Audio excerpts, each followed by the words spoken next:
Assalamualaikum warahmatullahi wabarakatuh. Bismillahirrahmanirrahim. Ashhadu an la ilaha illallah wa ashhadu anna Muhammadar Rasulullah. Allahumma salli ala sayyidina Muhammad wa ala ali sayyidina Muhammad. Rabbis rahli sadri wa yassirli amri wahlul 'uqdatam min lisani yafqahu qawli. Amin. Bismillahirrahmanirrahim. Salam hormatku, salam ta'zimku selalu buat para sahabat-sahabatku tercinta, baik yang ada di dalam ataupun yang ada di luar negeri. Semoga kita semua senantiasa selalu di dalam lindungan Allah Subhanahu wa ta'ala. Amin ya rabbal alamin.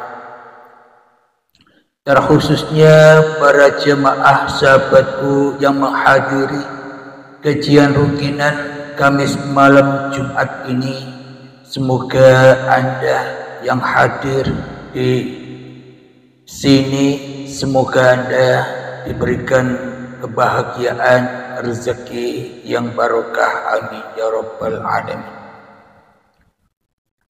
Sebelum kita awali kajian di malam yang indah ini, marilah kita gemahkan bersama di dalam nyawa, di dalam jiwa, di dalam hati kalimah-kalimah thayyibah agar bisa teraplikasi di dalam kehidupan kita.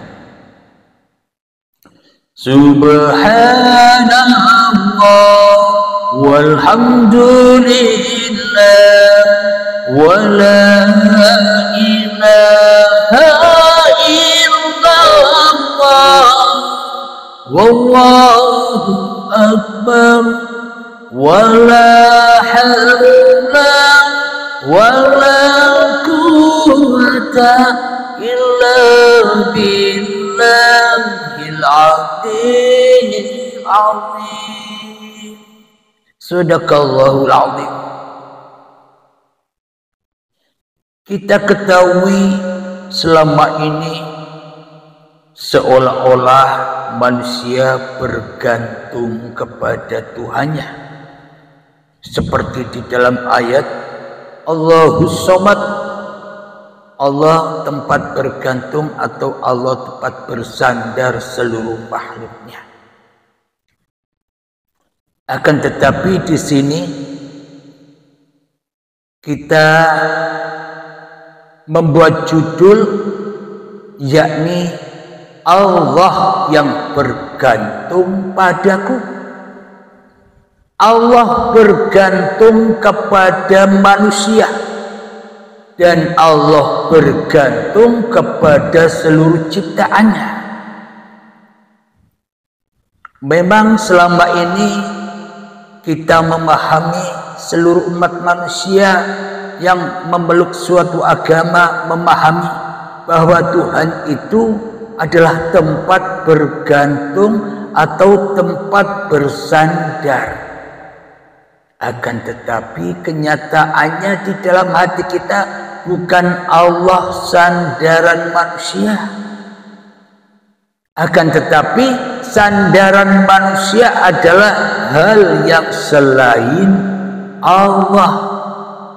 Yang pertama, sandaran manusia adalah hawa nafsunya. Sandaran manusia dirinya sendiri.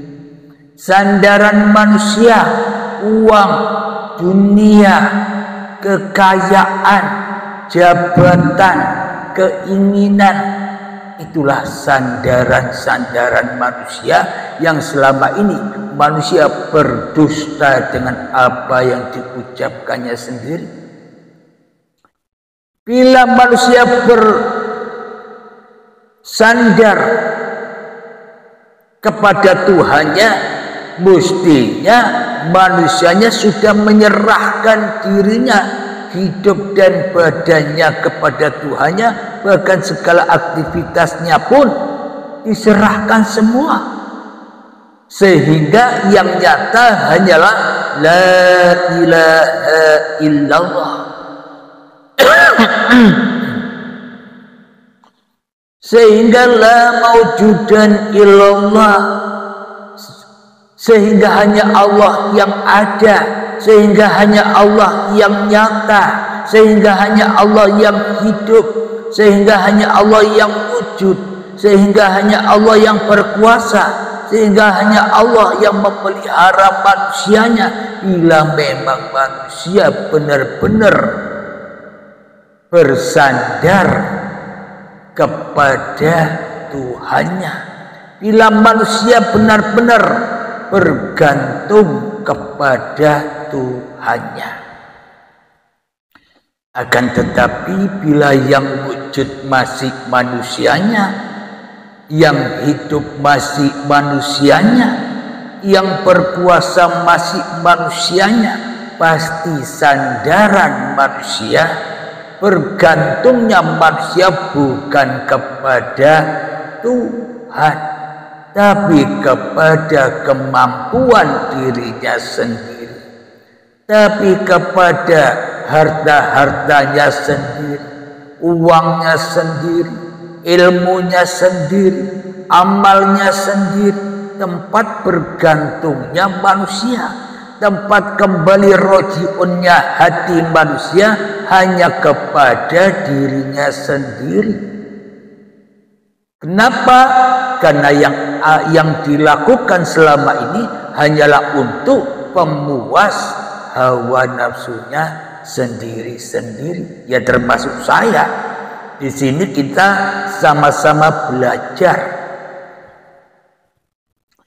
Alhamdulillahirabbil alamin. Itulah bukti bila manusianya belum bersandar kepada Tuhannya, belum bergantung kepada Tuhannya. Ini kajian di sisi manusia, kajian bumi, kajian syariat. Seolah-olah manusianya bergantung kepada Tuhannya, seolah-olah demikian pemahaman kita selama ini.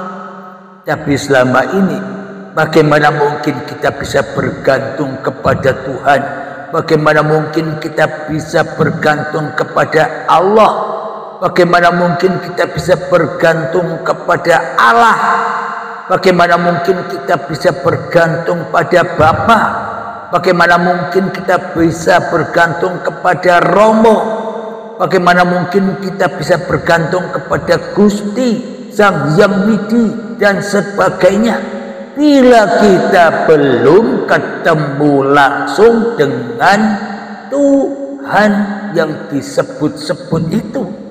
Tuhan Allah, Bapa, Romo, Sang Hyang Widi, Gusti dan sebagainya. Bagaimana mungkin kita bisa bersandar, bergantung kepada yang tidak pernah kita kenal dan tidak pernah kita jumpai? Berarti bersandar dan bergantungnya selama ini manusia hanya kepada yang dijumpainya. Siapa? Diri manusianya, hawa nafsunya, dan dunia.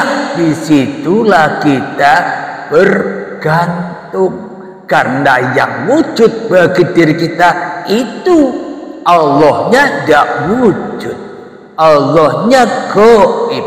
Bagaimana mungkin kita bisa bergantung? Bagaimana mungkin bisa kita bersandar kepada yang gaib, yang tidak ada?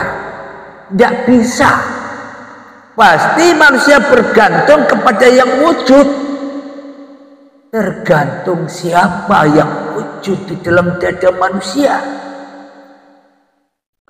Bila yang wujud masih manusianya, pasti itulah manusia bergantung kepada kesenangan-kesenangan, kebutuhan-kebutuhan hawa nafsu dewe-dewe. Hawa nafsunya sendiri-sendiri, disitulah tempat bergantung. Memang seolah-olah pemahaman manusia seolah-olah bergantung pada Tuhan. Tapi bila manusianya masih wujud, ya pasti bergantung kepada manusia. Takkan pernah bisa bergantung kepada yang tidak ada, kepada yang adalah, kepada yang wujudlah, kepada yang hiduplah. Manusia itulah tempat bergantung kepada hawa nafsunya sendiri. Ini kajian dari bumi, kajian dari manusia, kajian dari syariatnya. Kita buka kajian dari langit, kajian dari Allah langsung, kajian makrifatnya yang sesungguh-sungguhnya. Sebenarnya hanya Allah lah yang bergantung kepada manusia. Hanya Allah lah yang bergantung kepada semua ciptaan-ciptaannya. Contoh logikanya begini. Anda dulu tidak punya apa-apa. Waktu bayi, waktu sebelum akil balik tiba, Anda tidak punya apa-apa. Kenapa? Karena Anda tidak ada. Anda tidak punya apa-apa. Kenapa? Karena Anda tidak tahu apa-apa. Anda tidak punya apa-apa. Kenapa? Karena Anda tidak tahu siapa diri Anda.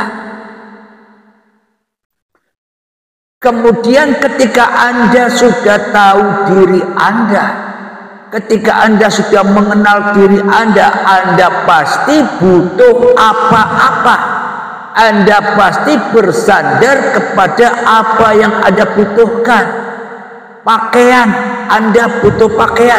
Kalau tidak pakai baju, aku telanjang. Berarti kita kan yang bersandar atau butuh pakaian. Bukan pakaiannya yang butuh kita. Bukan pakaiannya yang bersandar kepada kita. Kitalah yang bersandar kepada pakaiannya. Kenapa? Karena pakaian itu milikku. Kita harus cari uang untuk makan. Kenapa? Karena kita butuh. Karena kita bersandar kehidupan kita kepada uang. Kalau kita tidak ada, ya tidak butuh apa-apa. Ketika kita merasa ada, ya butuh apa-apa. Banyak yang dibutuhkan gaya-gaya hidup kita. Seolah-olah uang itu bersandar kepada manusia. Padahal manusialah yang bersandar pada uang. Bila uang itu bersandar kepada manusia, ya pasti manusia kaya raya semua. Pasti uang itu, pasti kekayaan itu akan moro dewe, datang sendiri. Jadi manusia tidak butuh uang, tapi uang itu datang sendiri. Itu bila uangnya yang bersandar, itu bila uangnya yang bergantung, itu bila uangnya yang butuh manusia. Tapi sebenarnya manusialah yang bergantung kepada uang. Manusialah yang bergantung kepada rumah. Manusialah yang bergantung kepada kendaraan-kendaraannya. Manusialah yang bergantung kepada pekerjaan-pekerjaannya. Manusialah yang bergantung kepada sholat-sholat dan ibadah-ibadahnya. Manusialah yang bergantung kepada kebaikan dan zikir-zikirnya dan sebagainya. Manusianya yang bergantung kepada apapun yang diingininya, dimilikinya. Kira-kira maduk dengan judul Allah bergantung kepada manusia. Bagaimana mungkin kita manusia bergantung kepada Allah, wong kita dikuasai Allah? Kalau manusia merasa bergantung kepada Allah, seolah-olah manusia ini lebih kuasa daripada Allah. Sombong tapi sadar. Untuk lebih jelasnya, ayo buktikan, kita buka ayatnya.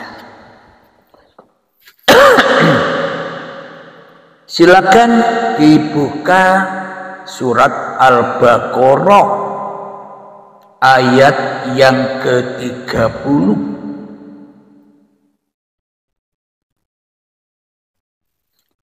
A'udzu billahi minasy syaithanir rajim. Bismillahirrahmanirrahim. Wa idh qala rabbuka lil malaikati inni ja'ilun fil ardi khalifah. Qalu أتجعل فيها من يفسد فيها ويسفك الدماء ونحن نسبح بحمدك ونقدس لك قال إني أعلم ما لا تعلمون, yang artinya, dan ingatlah ketika Tuhanmu berfirman kepada para malaikat, aku hendak menjadikan khalifah di bumi.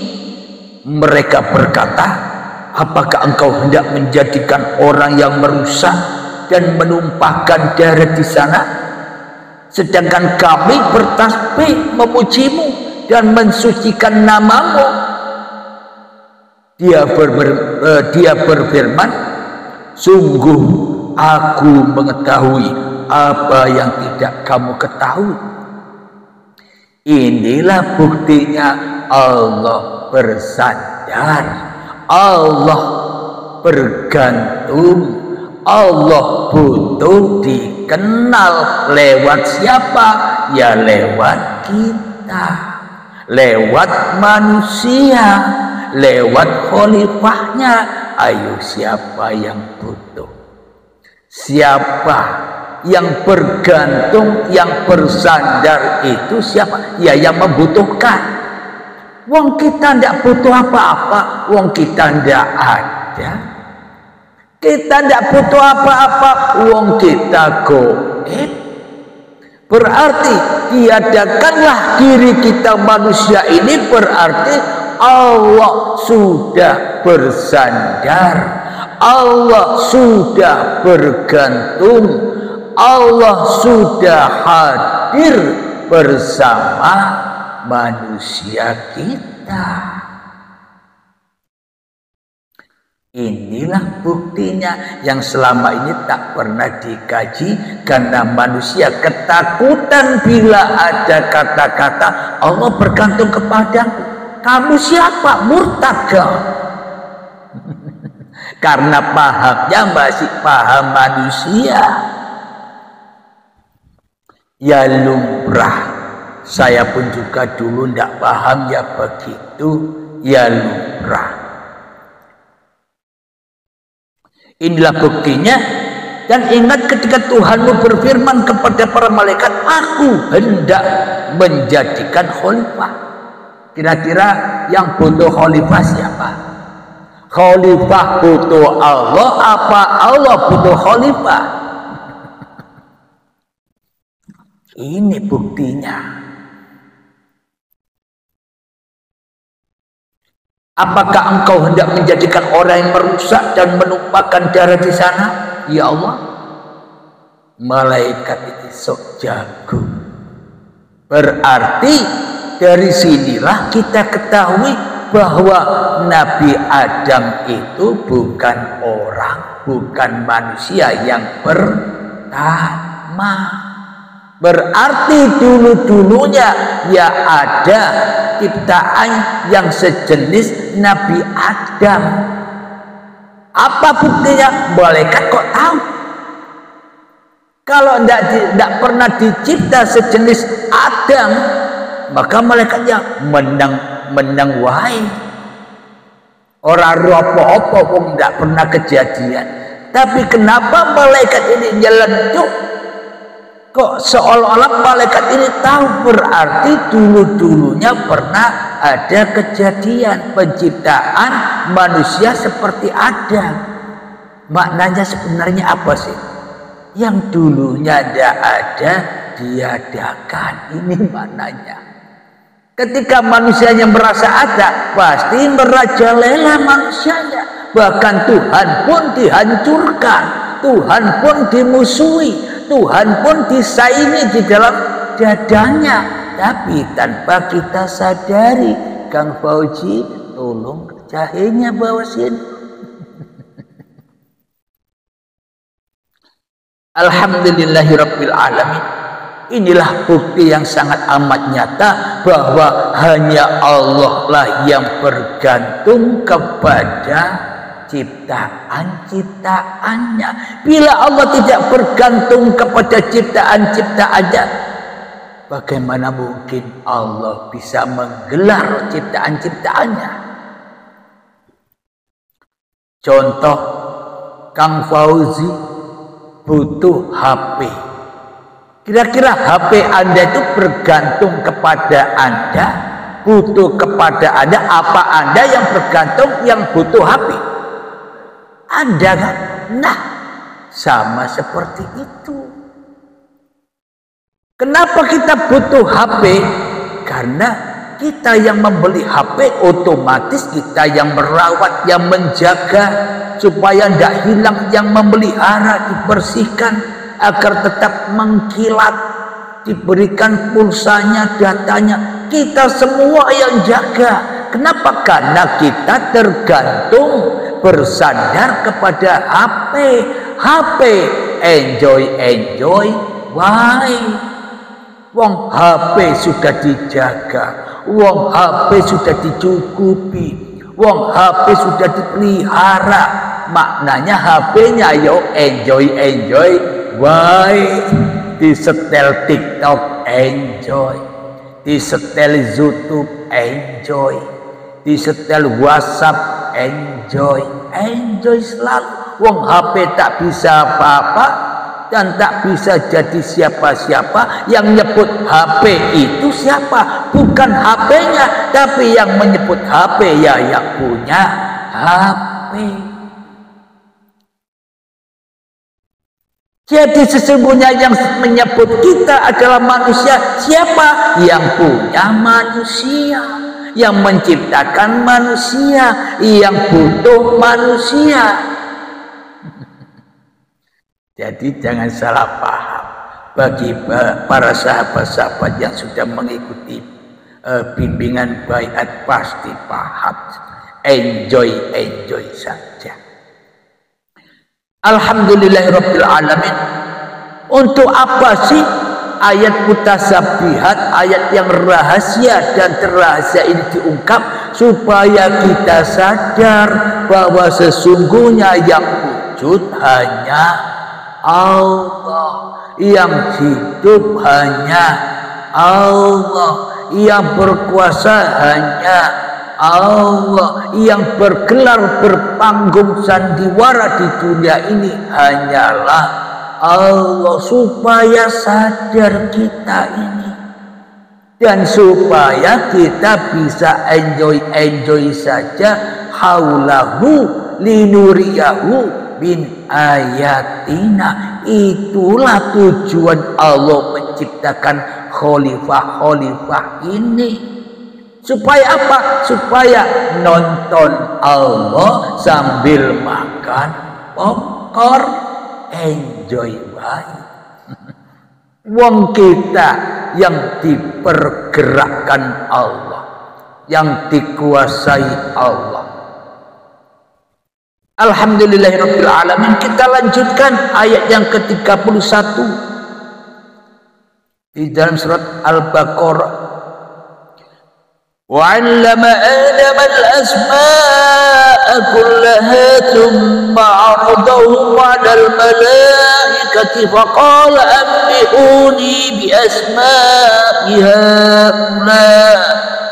هَؤُلَاءِ إِن كُنتُمْ صَادِقِينَ.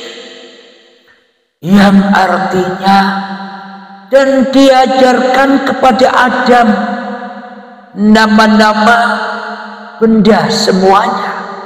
Kemudian dia perlihatkan kepada para malaikat seraya berfirman, sebutkan kepadaku nama semua benda ini jika kamu yang benar. Jadi malaikat yang sok tahu tadi ditantang oleh Allah, ayo coba sebutkan nama-nama benda ini. Apakah engkau tahu nama-nama benda ini? Katanya kamu sok tahu tadi, padahal kamu tidak tahu apa-apa. Kita lanjutkan ayatnya. Qalu subhanaka la ilma lana illa ma 'allamtana innaka antal alimul hakim. Yang artinya mereka menjawab, Maha Suci Engkau, tidak ada yang kami ketahui selain apa yang telah Engkau ajarkan kepada kami. Sungguh Engkau yang Maha mengetahui, Maha bijaksana. Shadaqallahul adzim. Malaikat tidak tahu apa-apa, tapi sok tahu apa-apa. Ketika diuji oleh Allah, ampun. Mereka menjawab, Maha Suci Engkau.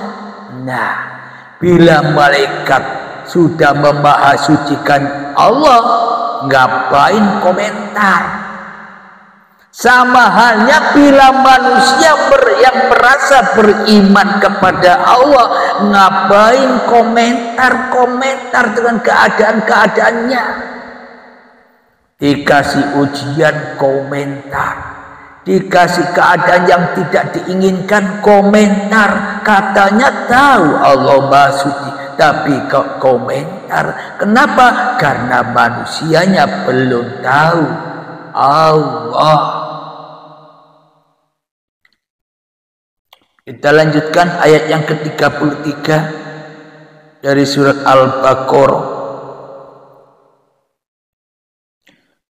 Qala ya Adam anbi'hum bi asma'ihim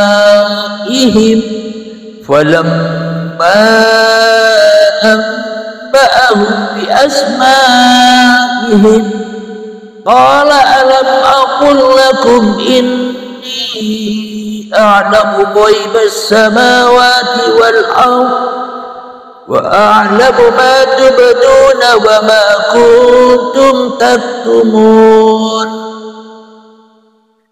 Yang artinya dia Allah berfirman, wahai Adam, beritahukanlah kepada mereka nama-nama itu. Setelah dia Adam menyebutkan nama-namanya, dia berfirman, bukankah telah aku katakan kepadamu bahwa aku mengetahui rahasia langit dan bumi, dan aku mengetahui apa yang kamu nyatakan dan apa yang kamu sembunyikan. Ini seolah-olah Allah berkata kepada malaikat, tapi sesungguhnya Allah berkata kepada kita yang sok tahu tentang Tuhan. Bila Allah Maha tahu, ngapain kita merasa tahu? Bila Allah ma'rifatullah, ngapain kita merasa ma'rifat? Bila Allah yang ma'rifat, ya kita enjoy, ya tidak usah ma'rifatan, enjoy baik. Allah yang ma'rifat, kok kita susah-susah cari Allah yang ditetapkan Allah beginilah, begitulah, ya capek dong, capek dewi. Allah kok diatur-atur, seolah-olah Allah tidak tahu apa-apa, seolah-olah Allah lumpuh kok ditetapkan oleh manusia. Alhamdulillahirabbil alamin. Jadi Allah itu Maha tahu yang engkau sembunyikan atau yang tidak engkau sembunyikan, tahu. Kenapa? Karena hakikatnya al-insanu sirri wa ana sirru, karena dirimulah itu casingnya. Casingnya siapa Kang Fauzi? Kalau sudah tahu diam saja, tidak usah diungkap lagi.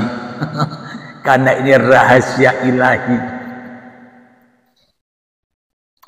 Alhamdulillahirabbil alamin. Sebenarnya Allah yang butuh, Allah yang bersandar, Allah yang bergantung kepada manusia. Tapi kepahamannya bukan seperti paham manusia. Begini makna bergantung, begini makna butuh, begini makna bersandar. Itu sebenarnya Allah berkuasa atas makhluk-makhluknya. Kenapa?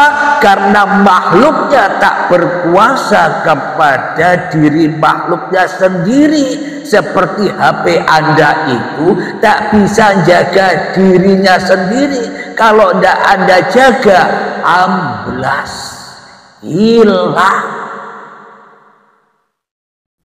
Karena HP-nya tak punya diri, HP-nya tak tahu diri, HP-nya tak mengenal dirinya, maka ya harus disandari oleh yang punya HP agar selamat.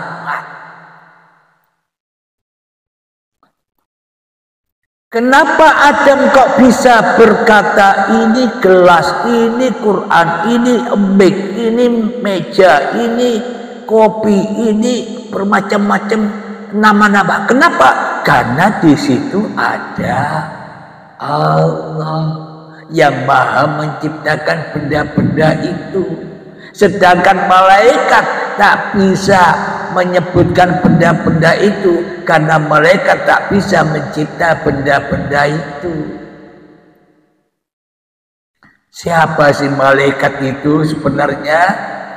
Sebenarnya malaikat itu manusia yang sudah mensucikan dirinya. Sebenarnya manusia tidak makrifat, yang makrifatullah ya hanya Allah yang bermakrifat pada dirinya dan yang bermakrifat kepada seluruh ciptaannya. Kita lanjutkan ayat yang ke-34.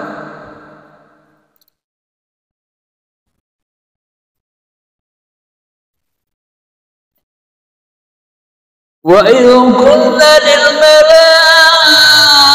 malaikati isjudu li Adam fasajadu illa iblis aba wastakbar wa kana minal kafirin, yang artinya, dan ingatlah ketika kami berfirman kepada para malaikat, sujudlah kamu kepada Adam, maka mereka pun sujud kecuali iblis.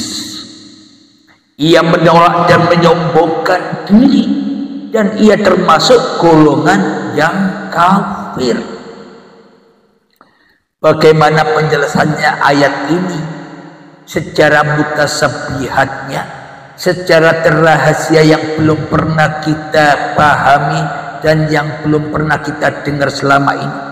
Jadi maknanya yang dikatakan malaikat itu orang-orang yang sudah beriman kepada Tuhannya, pantas saja dia selalu sujud, selalu mengabdi, selalu menyembah, mentiadakan dirinya, yang ada hanya Allah. Itulah malaikat. Tapi yang dikatakan iblis ini siapa? Manusia yang tak mau dikatakan manusianya itu tidak ada. Yang ada aku kok. Yang gaib, yang tidak ada itu Allah. Inilah barangnya iblis itu. Ya saya ini iblis. Inna syaitana lakum aduwwum mubin. Sesungguhnya setan itu adalah musuh yang nyata bagimu. Siapa yang nyata, yang wujud di dalam dirimu? Diri kita bukan? Berarti kita ini siapa? Setan, iblis yang tidak mau dikatakan tidak ada, tidak mau dikatakan Adam. Tidak, saya wujud, Allah saja yang Adam. Kenapa? Manusia sudah jadi musuh-musuhnya Allah, menjadi pesaing Allah.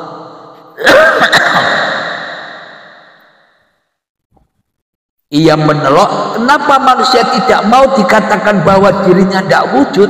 Karena manusianya sombong sekali.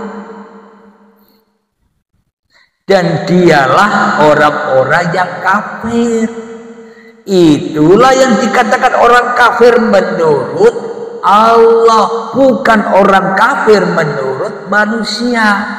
Kalau orang kafir menurut manusia adalah orang-orang yang tidak sejalan dengan diri manusianya, agama lain, kafir. Kata kepahaman hawa nafsu. Kenapa? Karena hawa nafsu merasa yang paling benar sendiri, sehingga yang lainnya dianggap salah. Ya itulah iblis, tempatnya adu domba. Selalu mengadu domba manusianya, sehingga manusianya bodoh, sombong kabeh kepada Tuhannya. Gara-gara adu dombanya iblis. Akan tetapi golongan orang kafir di sisi Allah itu, bila Allahnya gaib, yaitu kafir. Katanya wujud kita kok. Bagaimana mungkin dikatakan wujud Allahnya bila ternyata Allahnya gaib di hati manusianya? Ini kan kesombongan kita selama ini, yang pura-pura beragama, yang pura-pura bertuhan, padahal agama yang dipeluk agamanya setan. Yang dipertuhankan bukan Tuhan, tapi yang dipertuhankan setan.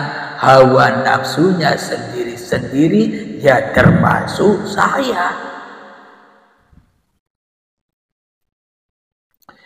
Kita lanjutkan yang ke-35 surat Al-Baqarah. Wa qulna ya Adam uskun anta wa zawjukal jannata wa kula minha ragadan haitsu syi'tuma wa la taqraba hadhihi asy-syajarata fatakuna minadh dhalimin.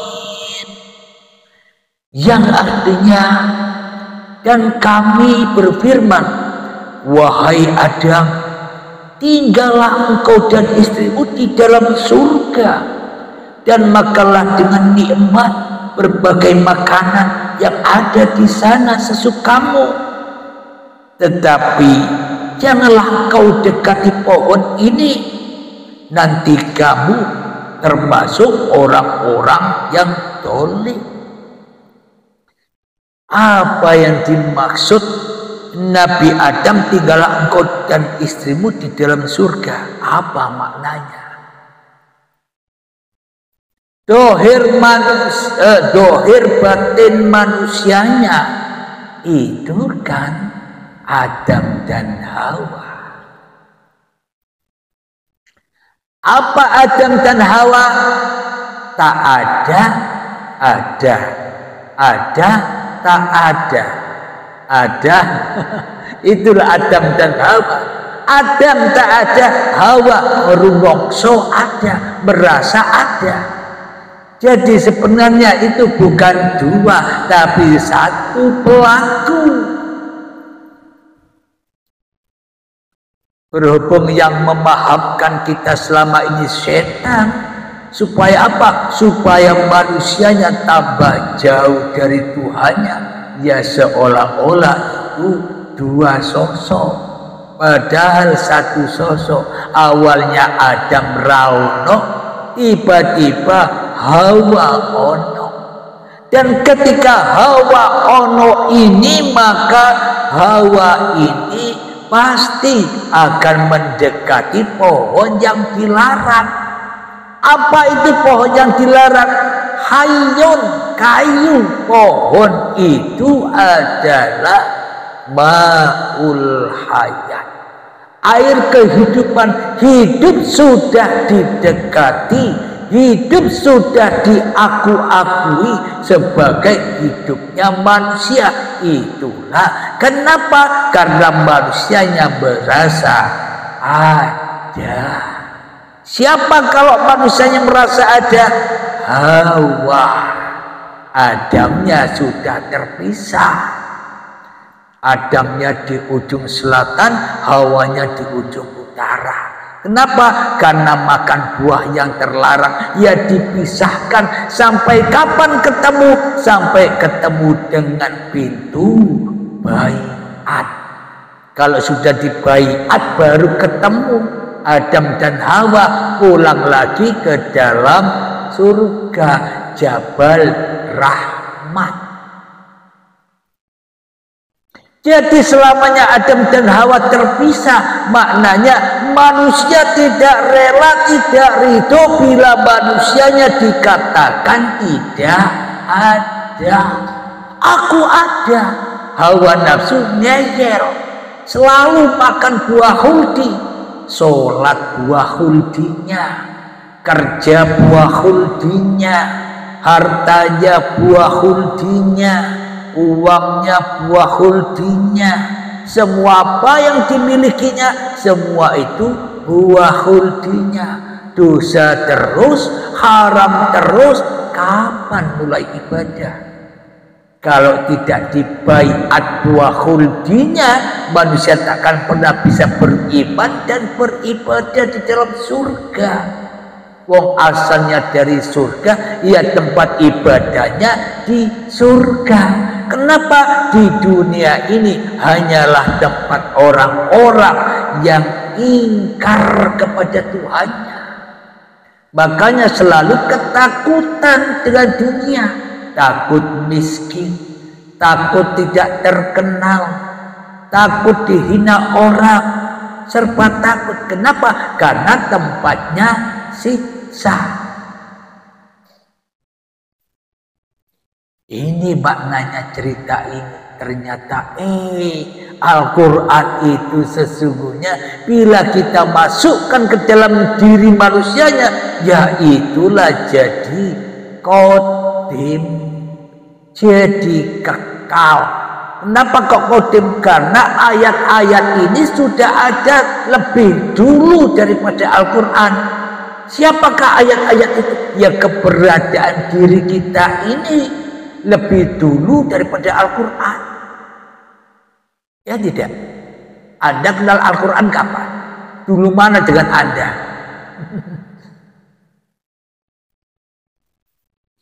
Kita lanjutkan ayat yang ke-35.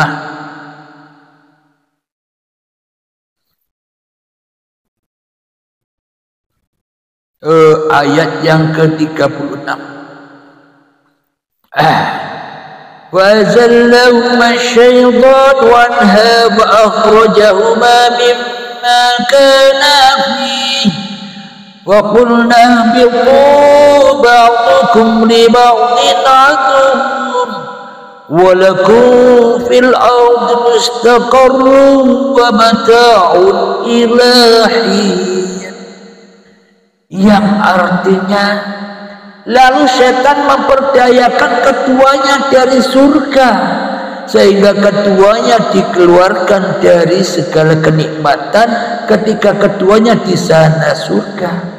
Dan kami berfirman, turunlah kamu, sebagian kamu menjadi musuh bagi yang lain, dan bagi kamu ada tempat tinggal dan kesenangan di bumi sampai waktu yang ditentukan. Jadi selama manusia hidup di dunia pasti bermusuh-musuhan. Orang yang tidak sepaham dengan kita musuh kita. Ayatnya ini. Dan ketika manusia diturunkan ke dunia, maka engkau akan menjadi musuh yang lain.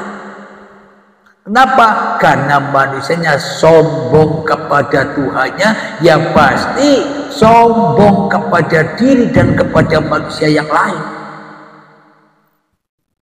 Sampai kapan manusia ini begini terus?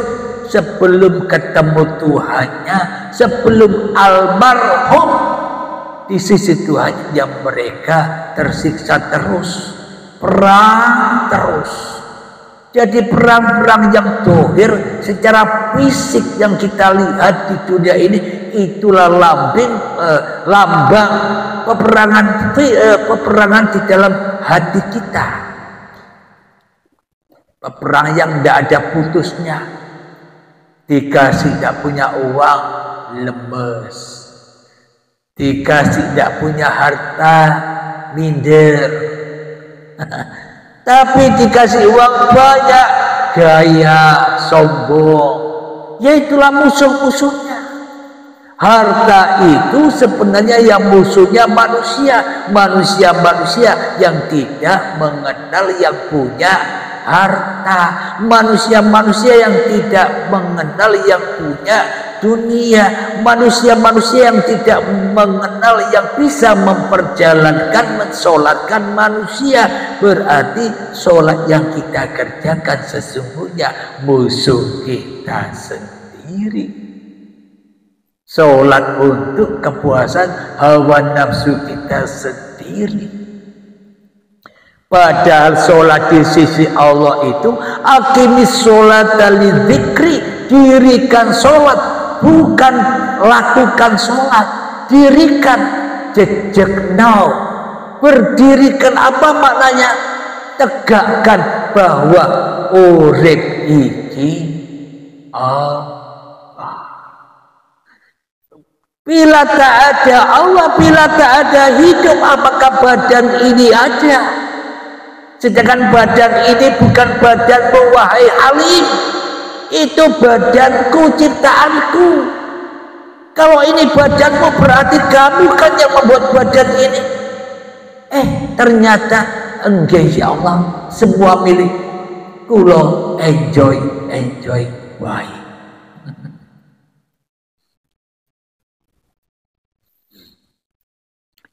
Inilah maknanya diturunkan dari surga itu ketika manusianya sudah datang detik-detik akil balik, ketika manusianya mulai merampas atau makan buah yang terlarang, hidup dan badan dirampas, diakui, dimakan oleh manusianya, maka itulah manusia diturunkan ke dunia, hatinya disiksa dan disibuk-sibukkan dengan dunia. Itu maknanya.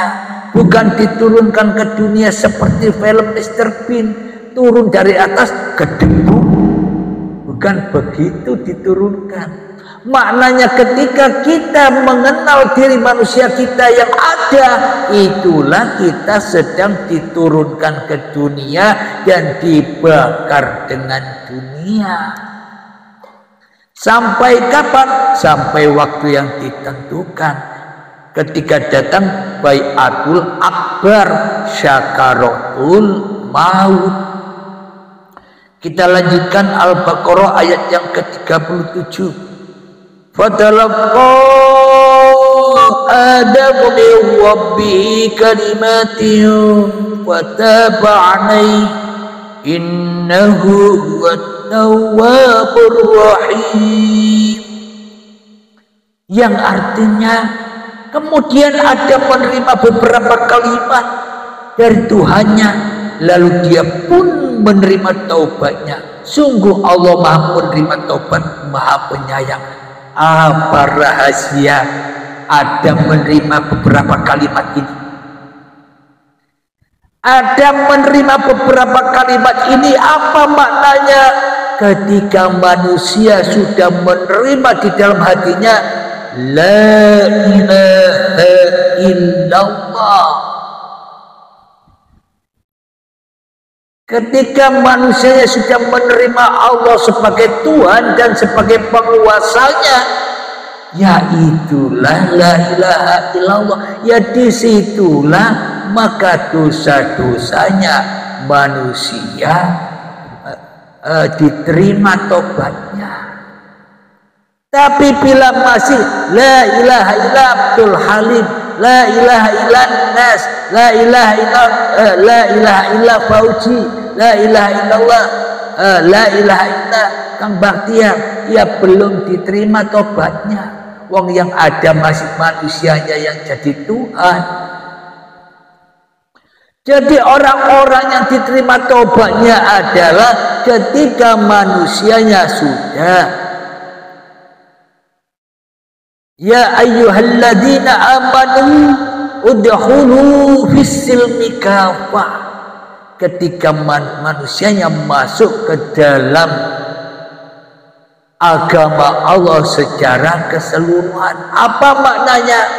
Pasrah total general bahwa zahir dan batin ini adalah la ilaha illallah itu sendiri yang punya sifat. Kalau manusianya tidak ada, bagaimana mungkin manusia punya sifat? Apa bukti manusia tidak ada? Di dalam surat Al-Insan ayat pertama, hal ata 'alal insani hinun minad dahri lam yakun syai'an madhkura. Bukankah dulu manusia itu ketika saat itu belum bisa disebut? Berarti manusia itu kan tidak ada. Yang ada ya yang menyebutkan manusia. Siapakah dia? Ya kalau tidak ada hidup, bagaimana mungkin kita bisa mengenal diri manusia ini? Inilah bukti bahwa Allah bergantung kepada ciptaannya. Bukan ciptaannya yang bergantung kepada Allah. Tidak ada kok bergantung. Kok bergantung? Bagaimana mungkin yang tidak ada bergantung kepada yang ada? Yang ada inilah bergantung kepada yang tidak ada untuk dicipta yang tidak ada tadi. Diciptakanlah semua kebutuhan-kebutuhannya. Ayat yang ke-36, ayat yang ke-38, qulna biqulu minha jami'an wa imma ya'tiyannakum minni hudaw faman tabi'a hudaya fala khawfun alaihim wala hum yahzanun. Yang artinya kami berfirman, turunlah kamu semua dari surga, kemudian jika benar-benar datang petunjuk kepadamu, maka barang siapa mengikuti petunjukku, tidak ada rasa takut pada mereka dan mereka tidak bersedih hati. Maknanya bila kita sudah berimamkan Allah, qalbun mukminin baitullah, ya itulah petunjuk-petunjuk Allah.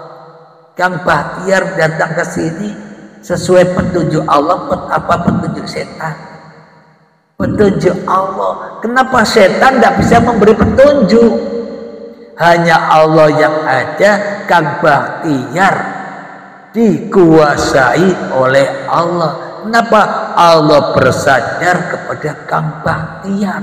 Allah bergantung kepada Kang Bahtiar. Kenapa? Kang Bahtiar baju-bajunya Allah.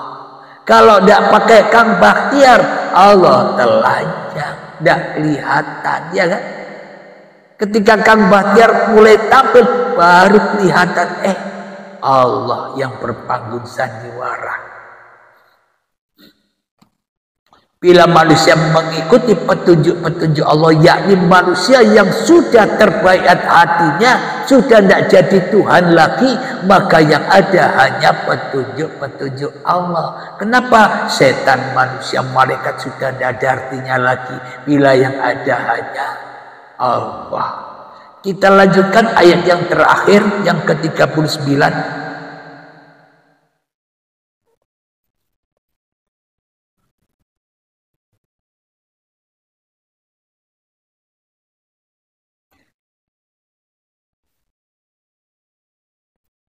Ya bani, bukan. Maaf. Walladzina kafaru wa kadzabu bi ayatina ulaika ashabun nar hum fiha khalidun. Yang artinya, adapun orang-orang yang kafir dan mendustakan ayat-ayat kami, mereka itu penghuni neraka, mereka kekal di dalamnya. Shadaqallahul adzim. Siapa orang-orang kafir itu? Orang-orang kafir itu orang-orang yang mengada-adakan ayat-ayatnya sendiri-sendiri. Seolah-olah yang bisa bicara ini manusianya, Abdul Halimnya kafir. Seolah-olah yang bisa merokok ini kuasa manusianya, kafir. Kata Allah loh ya. Seolah-olah yang sholat ini manusianya yang berdaya upaya, kafir. Kata Allah. Kenapa? Karena yang ada hanya ayat-ayat setan, ayat-ayat makhluk. Sedangkan ayat-ayat Allah, sedangkan kekuasaan Allah tidak berlaku bagi setan. Jadi itulah orang-orang yang tidak mengikuti petunjuk Allah. Siapakah yang bisa mengikuti petunjuk Allah? Tidak lain dan tidak bukan hanya Rasul-Rasulnya Allah, utusan-utusan Allah. Bila kita ingin ibadah, bila kita ingin mengabdi, bila kita cari ganjaran, bila kita ingin surga, satu syaratnya, jadilah Rasul-Rasulnya Allah dulu, baru dapat ganjaran, baru dapat surga. Apa sih ganjaran surga itu? Enjoy, nikmat, senang, bahagia selalu hatinya. Itulah yang dimaksud Rasul-Rasulnya Allah. Dikira Rasul-Rasulnya Allah itu hidup susah. Rasul-Rasulnya Allah itu hidupnya bahagia. Kenapa? Karena semuanya sudah diurus, sudah dipelihara, sudah dicukupi oleh Allah. Ya tidak bahagia. Itulah yang dimaksud Rasul-Rasulnya Allah itu selalu hidup bahagia. Seperti Nabi Ayub, meskipun sakit yang begitu parahnya, tapi hatinya bahagia. Kata orang sedih, tapi nyatanya karena Nabi Ayub itu Rasulnya Allah, imannya bergantung, digantungkan kepada Allah yang punya Nabi Ayubnya, maka ya enjoy saja. Kenapa? Kata Allah, Ayub enjoy saja, biar aku yang menangani kamu. Bakhtiar, enjoy saja, aku yang menggerakkan kamu. Kang Fauzi, enjoy saja, aku yang mengurusmu. Aku semua. Kenapa? Aku bersandar kepadamu. Karena aku membutuhkanmu untuk kuperankan sebagai al-insanu sirri wa ana sirruhu. Karena sesungguhnya manusia ini bayangan Allah. Siapa yang nyata? Bayangannya apa? Allahnya. Alhamdulillahirabbil alamin. Semoga saya khususnya dan semoga kita semua senantiasa selalu di dalam rahmatnya Allah. Amin amin ya rabbal alamin. Rabbana atina fid dunya hasanah wa fil akhirati hasanah wa qina adzabannar. Akhir kalam. Assalamualaikum warahmatullahi wabarakatuh.